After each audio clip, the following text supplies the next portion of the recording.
Hello friends, welcome to zoology शिक्षा। आशा करती हूँ आप सब अच्छे होंगे। तो इस वीडियो में हम डिस्कस करेंगे एम्फाइसीमा के बारे में। तो एम्फाइसीमा क्या है?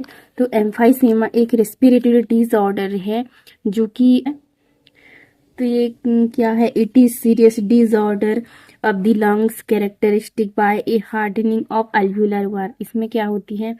तो इस एम्फाइसीमा मेनली कौन सी पार्ट को इफेक्ट करती है? अल्वुलर वॉल को इफेक्ट करती है, अल्वुलाई को मेनली इफेक्ट करती है, जिसमें कि जो गैसेस का मेन एक्सचेंज होती है अल्वुलाई के अंदर। तो इसमें क्या होती है? जो अल्वुलाई वॉल होती हैं, जो अल्वुलाई के इनर लाइनिंग में क्या होती है? इन्फेक्शन हो जाती है, जिसकी वजह से जो गैस का इजीली एक्सचेंज नहीं हो पाती है। दिस लंग्स लॉसली इलास्टिसिटी, जो लंग्स हैं इलास्टिसिटी लॉस कर देती हैं, या फिर जो अल्वुलाई हैं, अल्वुलाई जो इलास्टिसिटी लॉस हो जाती है, जिसकी वजह से जो गैस का एक्सचेंज नहीं हो पाती है। जो एयर इनटेक करने के बाद जो एक्सपेल होती है, इलास्टिसिटी होती है, वो जो इलास्टिसिटी लॉस हो जाती है लंग्स में, जिसकी वजह से गैसेस का एक्सचेंज नहीं हो पाती है लंग्स के अंदर।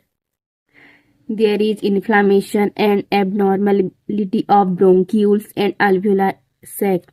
जो ब्रोंक्यूल्स हैं, ब्रोंक्यूल्स और जो एयर सैक है, जिसमें कि गैसेस का एक्सचेंज होती है, जो ऑक्सीजन एंड कार्बन डाइऑक्साइड का एक्सचेंज होती है, वहाँ पे क्या होती है? इन्फ्लामेशन हो जाती है, रेडनेस या फिर पेन होती है वहाँ पे,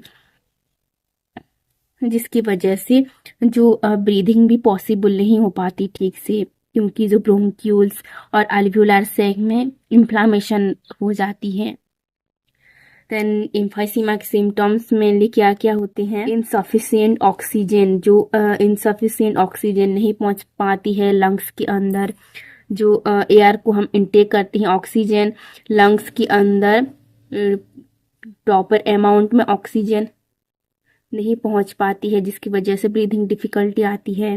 then exhalation become more difficult, जो एक्सहेलेशन होती है लंग्स में, जो कार्बन डाइऑक्साइड था वो प्रॉपरली एक्सहेलेशन नहीं हो पाती लंग्स से, क्योंकि जो अल्वुलाई एंड ब्रोंक्यूल्स क्या होती हैं? इन्फ्लामेशन होती है वहाँ पे, या फिर जो लंग्स इलास्टिसिटी लॉस कर देती हैं, जिसकी वजह से जो ब्रीदिंग पॉसिबल नहीं हो पाती है, या फिर एक्सहेलेशन पॉसिबल नहीं हो पाती है, डिफिकल्टी आती है, या फिर प्रॉपर अमाउंट में वो एक्सहेल नहीं कर पाती है।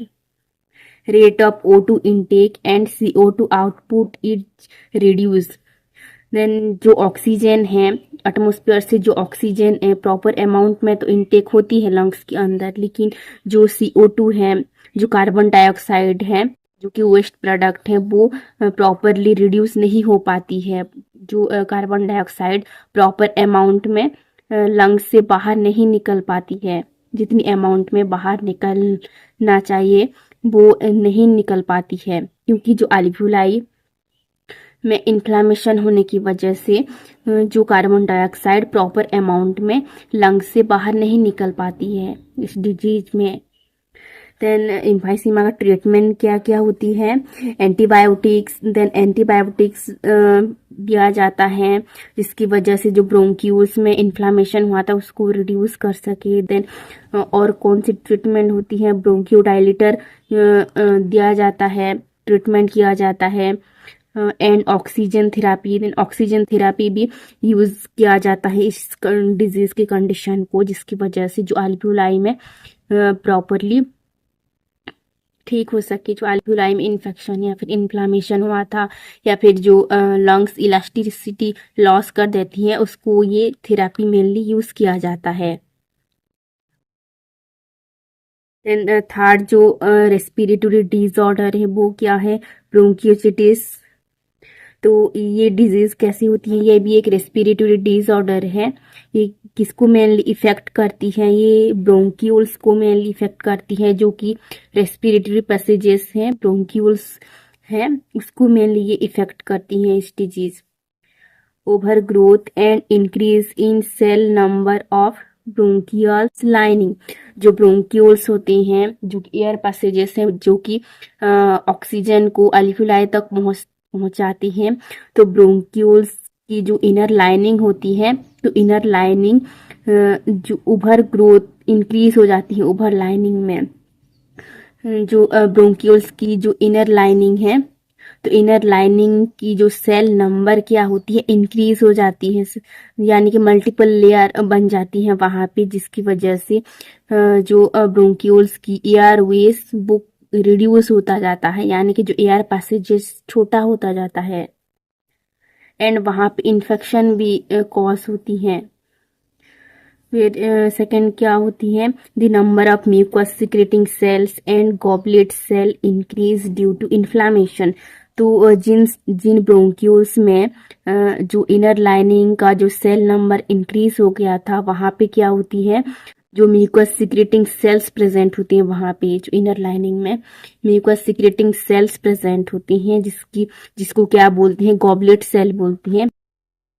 तो ये गॉबलेट सेल क्या करते हैं, ज़्यादा अमाउंट में वहाँ पे म्यूकस सिक्रेट कर देते हैं, जिसकी वजह से वहाँ पे इन्फ्लामेशन कॉज होती है, इन्फ्लामेशन हो जाती है, जिसकी वहाँ पे रेडनेस हो जाती है, या फिर जो मस्कुलर वाल फूल जाती है, और क्या होती है, और वहाँ पे बहुत पेन होती है जो ब्रोंक्यूल्स में, जिसकी वजह से जो एयर ठीक से एंटर भी नहीं हो पाती है, और जो कार्बन डाइऑक्साइड एक्सेल भी प्रॉपरली नहीं हो पाती है, क्योंकि जो ब्रोंक्यूल्स की इनर लाइनिंग में इन्फ्लामेशन होने की वजह से उसकी जो एयर पैसेजेस भी छोटा हो जाता है।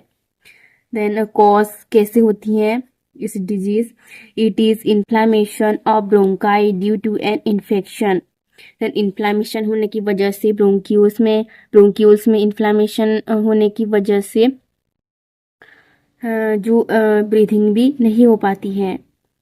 देन कैसे होती है, स्मोकिंग, जो स्मोक करती हैं, स्मोकिंग से ये डिजीज होती है, and inhalation of carbon monoxide due to air pollution, जो एयर पोल्यूशन में जितने भी कार्बन मोनोऑक्साइड प्रेजेंट होती हैं, या फिर डस्ट पार्टिकल प्रेजेंट होते हैं, जो कि एयर को हम इनटेक करते हैं, उस एयर से भी, उस एयर पोल्यूशन से भी ये डिजीज हो सकती है, ब्रोंकियोसिटिक डिजीज पॉसिबल होती है।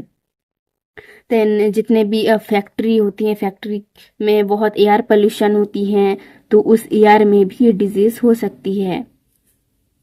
तो इसको प्रिवेंट कैसे किया जा सकती है, अवॉइडिंग एक्सपोज टू स्मोक, जो स्मोक करते हैं, स्मोक को अगर अवॉइड करें तो ये प्रिवेंट हो सकती है इस डिजीज।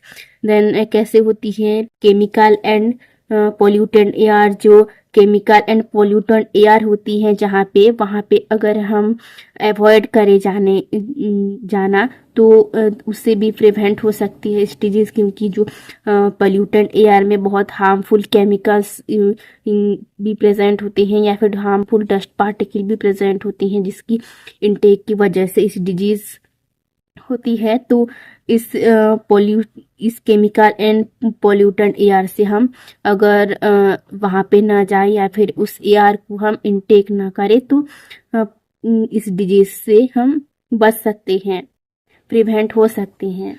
तो अगर आपको ये वीडियो अच्छा लगा तो please like, share and subscribe ज़रूर करें। Thank you watching my video.